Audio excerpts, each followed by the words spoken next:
Hello, and welcome to Sleepy Explorations. I'm so glad you're here tonight. Perhaps your day has been long, or perhaps you simply need a quiet place to rest your mind.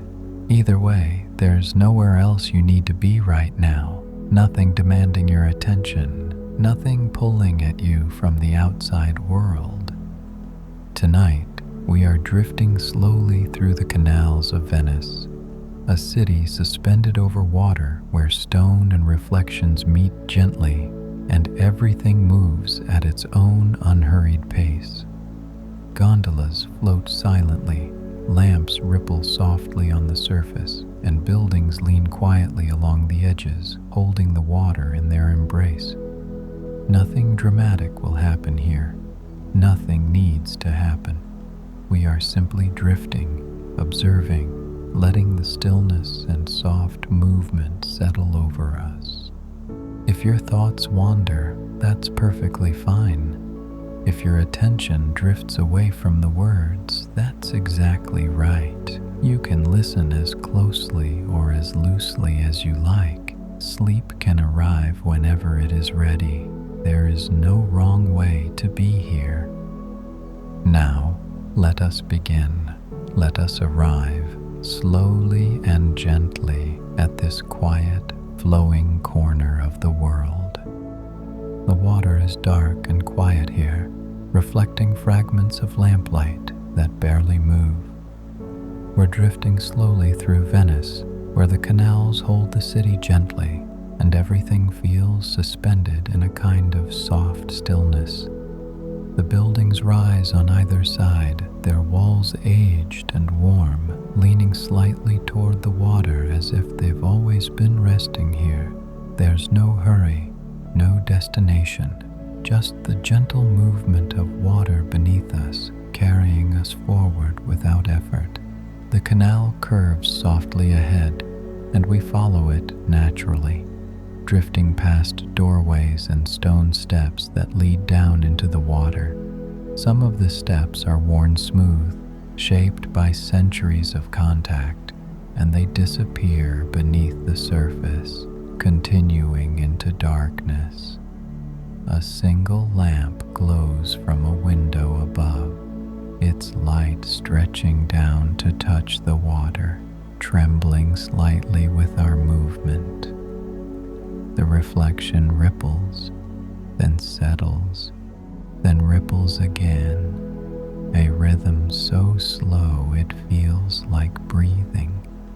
There's a bridge ahead, low and arched, its underside darkened by shadow. We pass beneath it quietly, and for a moment the world narrows.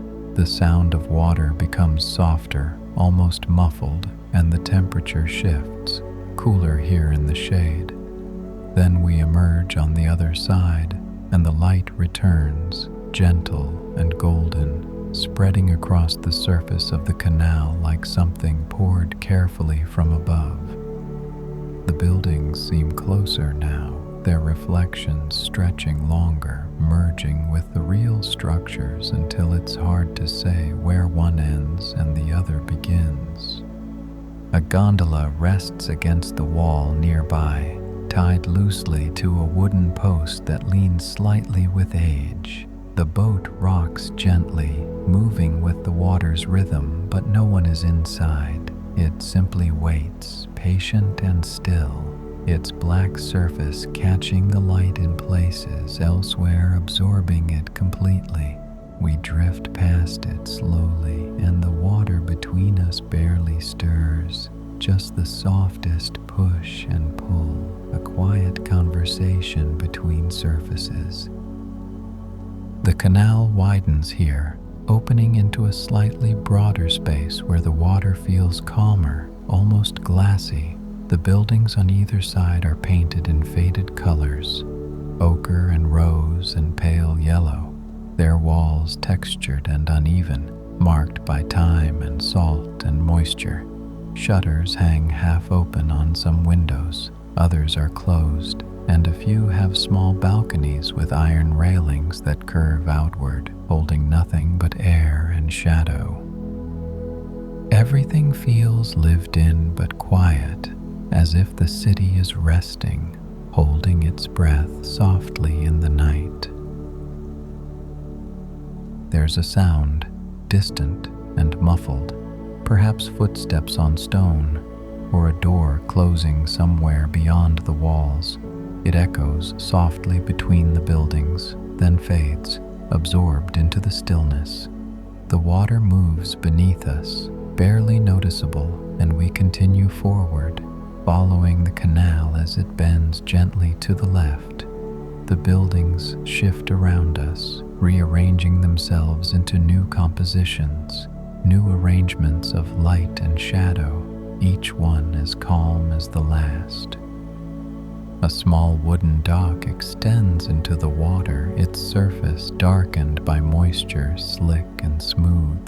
A rope is coiled on its edge, thick and heavy, resting in loose loops that don't quite form a pattern. We pass close enough to see the grain of the wood, the way the planks fit together, the small gaps between them where water gleams darkly. Then it's behind us, and we're moving again, drifting deeper into the maze of canals, following water that knows the way without needing to be told. The light changes subtly as we move, sometimes brighter where a lamp hangs above, sometimes dimmer where the buildings lean close together, blocking the sky. The sky itself is dark, deep blue or black, difficult to say, with no stars visible, just a kind of distant glow that suggests the city continues beyond what we can see. The water reflects this darkness, holding it gently, and our movement through it feels like passing through something soft and thick, something that gives way without resistance. Another bridge appears, this one higher, its arch more pronounced. We drift beneath it slowly, and the sound of our passage echoes faintly against the stone, a soft whisper of water against walls, nothing more. On the other side, the canal stretches forward, narrower now, the buildings pressing closer. Their walls are uneven, marked with water lines that show where the tides have risen over time, leaving faint traces, soft discolorations that fade into the stone. A window glows above us, warm light spilling out and down, touching the water in a long vertical streak. The reflection wavers gently, stretching and compressing with the water's subtle movement, and we pass through it slowly, feeling the light more than seeing it, a warmth that reaches down even here on the surface. Then it's behind us, and the darkness returns, comfortable and close, wrapping around us like something familiar. The canal bends again, and we follow without thought, moving as the water moves, guided by the city's ancient pathways. The buildings seem older here, their facades more weathered, windows smaller and deeper set, balconies absent or collapsed into memory. There's beauty in the aging, in the way time has softened edges, blurred lines, made everything quieter somehow. The stone breathes moisture, holding it in its pores, and the air feels thick, dense with history that doesn't need to be spoken. We pass an alcove in the wall, a small indentation where a statue might once have stood, now empty, just shadow and damp stone. The water laps gently against the base, a rhythm so soft it's almost imagined, and we continue past, leaving it to its stillness. The canal ahead is straight for a while, a rare thing here, and we can see farther, other bridges in the distance, their shapes suggested more than defined, dark arches against darker water. A piece of wood drifts past us, moving in the opposite direction, carried by some current we can't feel. It turns slowly as it moves, rotating in the water, its surface smooth and darkened. We watch it pass, then let it go, our attention returning to the buildings, the reflections, the quiet spaces between things. There's no need to follow anything, no need to hold on to moments. They arrive, they pass, they dissolve into the next moment, and we drift with them. The buildings lean slightly here, not dramatically, just enough to notice. A subtle tilt toward the water, toward each other, as if they're tired, ready to rest more fully. The foundations must run deep, holding everything in place beneath the surface.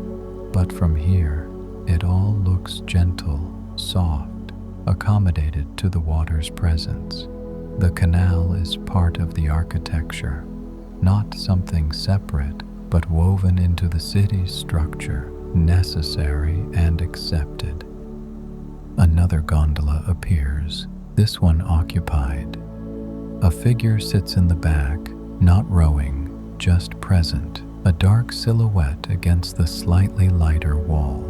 We drift past at a distance, moving in parallel for a moment, then diverging as the canal split, branching into different paths. We follow the left path, narrower, more shadowed, the buildings rising higher on either side. The water here is very still, almost like glass, and our movement across it feels delicate, as if we might disturb something fragile. There's a small square ahead, where the canal opens briefly into a wider space. Not quite a piazza, just a broadening of the water, a place where several canals meet and diverge. A few stone steps lead down to the water's edge, and a lamp hangs above, casting a circle of light that doesn't quite reach us. We pass through the edge of this space, skirting its boundaries, and then enter another canal, this one curving gently to the right, taking us deeper into the city's network of waterways. The walls here are marked with rings, metal loops set into the stone at various heights, used for tying boats, for mooring, for securing things against the tide. They're old, the metal oxidized and rough, but still functional, still waiting.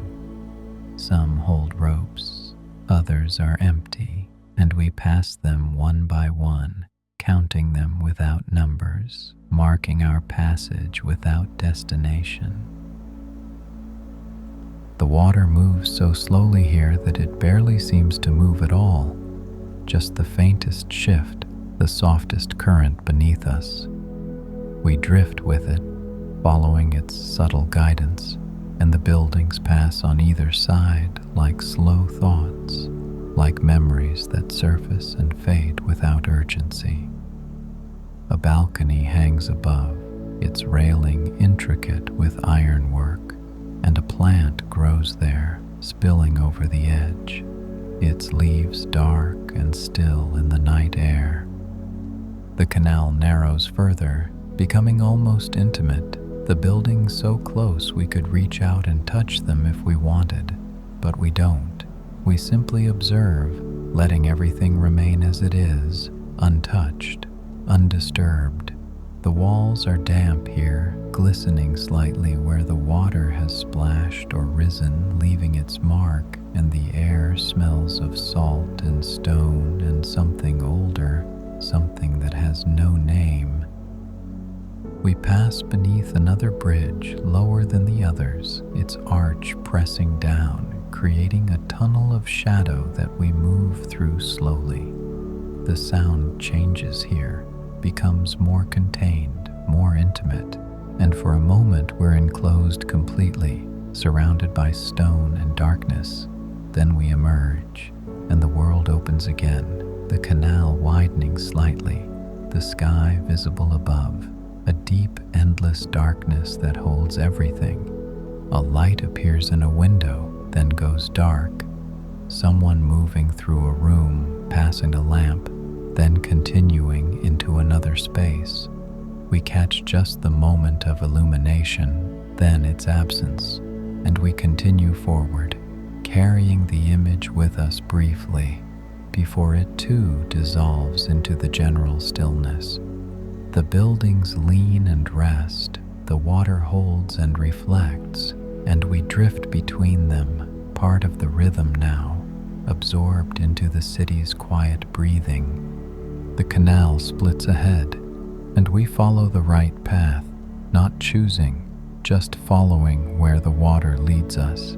This path is darker, more shadowed, the buildings higher, blocking what little light filters down from above. But our eyes adjust, finding shapes in the darkness. The curve of a wall, the edge of a doorway, the line where water meets stone. Everything is soft here, edges blurred, distinctions minimal. We pass a small courtyard, glimpsed through an archway, its interior filled with shadow and the suggestion of plants, maybe a fountain, though we can't see clearly.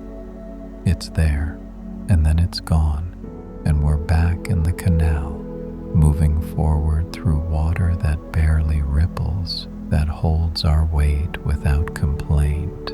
The silence deepens, becomes more complete, and even the distant sounds fade, leaving just the softest wash of water, the quietest echo. A rope hangs down from above, swaying slightly in a breeze we can't feel, its end just touching the water's surface. We drift past it slowly, watching it move, its motion hypnotic and gentle. And then it's behind us, and we're moving deeper still, following the canal as it curves and bends, taking us through spaces that feel both ancient and immediate, both distant and close.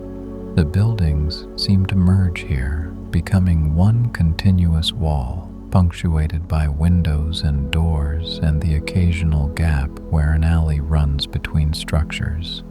The water reflects this continuity, creating a mirror world beneath us, equally solid, equally present. We exist between these two realities, suspended, drifting, neither fully in one nor the other. The canal ahead is very still, the water like dark glass, perfect and unbroken. We move across it slowly, and our passage creates the gentlest disturbance, ripples that spread and fade, returning the surface to stillness almost immediately.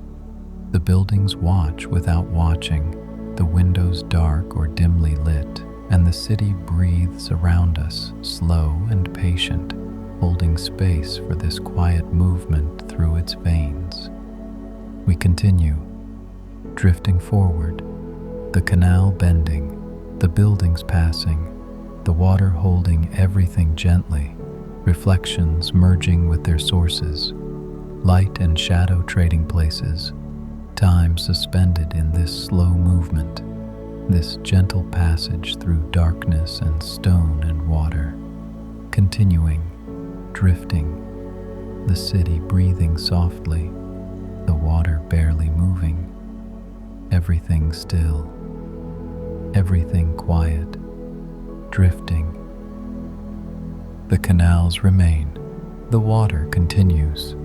Stone and brick rest quietly along the water's edge, holding their reflections without effort, just as they always have.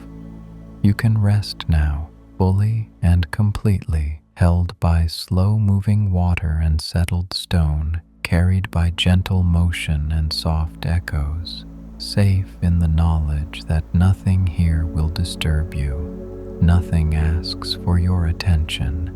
Nothing requires your vigilance. Just rest, just breathe, just let go and sleep.